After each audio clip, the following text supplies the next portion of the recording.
De tout temps, les hommes ont eu ou auront un désir commun, l'ardent désir d'être heureux.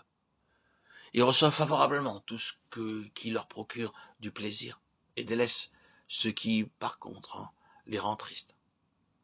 Mais comment se fait-il que cette quête du bonheur n'ait jamais pu aboutir? C'est parce que, pour être heureux, il y a une condition.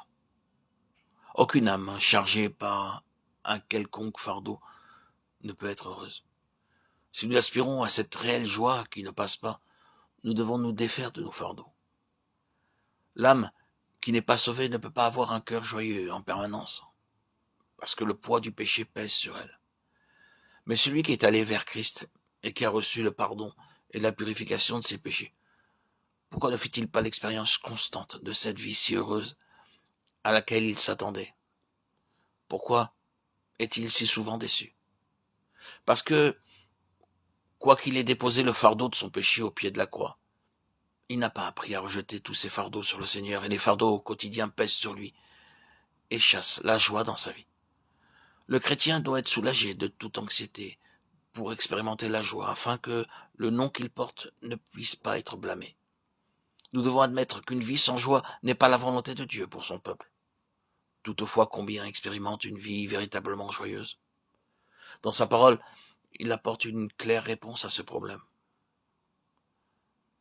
Lisons attentivement une phrase après l'autre. Les quelques versets que nous avons choisis pour notre méditation est Philippiens chapitre 4, versets 4 à 7. La première phrase de ce passage est celle-ci: réjouissez-vous toujours dans le Seigneur.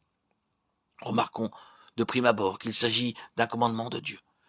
Dieu a-t-il jamais commandé une chose qu'il nous soit impossible d'observer? Jamais. Le seul fait d'un commandement divin prouve que l'obéissance est toujours possible.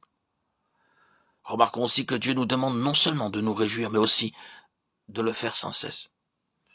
Si quelqu'un adore une idole, aussitôt nous reconnaissons qu'un commandement de Dieu a été enfreint. Mais si un de ses enfants manque de se réjouir, pourquoi donc n'avons-nous pas la même réaction? Car cela est également une enfreinte à l'un de ses commandements, puisque Dieu veut que nous soyons toujours dans la joie. Tout ce qui porte atteinte à son commandement est une désobéissance manifeste, et nous devons honnêtement le reconnaître.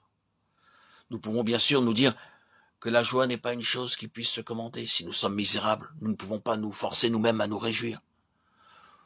Non, nous ne pouvons pas produire la joie, mais nous pouvons cependant trouver beaucoup de raisons d'être misérables. Une mauvaise santé, des enfants réfractaires, des pressions dans le travail. Et nous pouvons protester qu'il n'est pas raisonnable de demander à quelqu'un comme nous, qui a beaucoup de difficultés, de se réjouir. Dieu sait qu'il n'est pas possible pour la nature humaine de se réjouir dans l'adversité. Mais ce qu'il attend de nous, ce n'est pas que nous puissions dans nos ressources naturelles pour nous réjouir, ni de le faire en raison des circonstances favorables, mais que le motif de notre joie soit dans le Seigneur.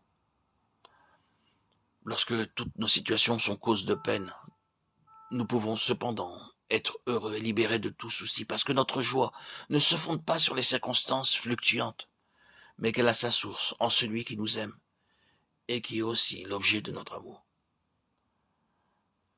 En raison de notre tempérament instable, un jour conscient de son amour et le jour d'après l'oubliant, Paul réitère à nouveau son exhortation. Je le répète, réjouissez-vous. Dieu doit avoir un peuple joyeux. C'est pourquoi il accompagne sa parole d'un commandement et qu'il insiste aussi sur une constante obéissance.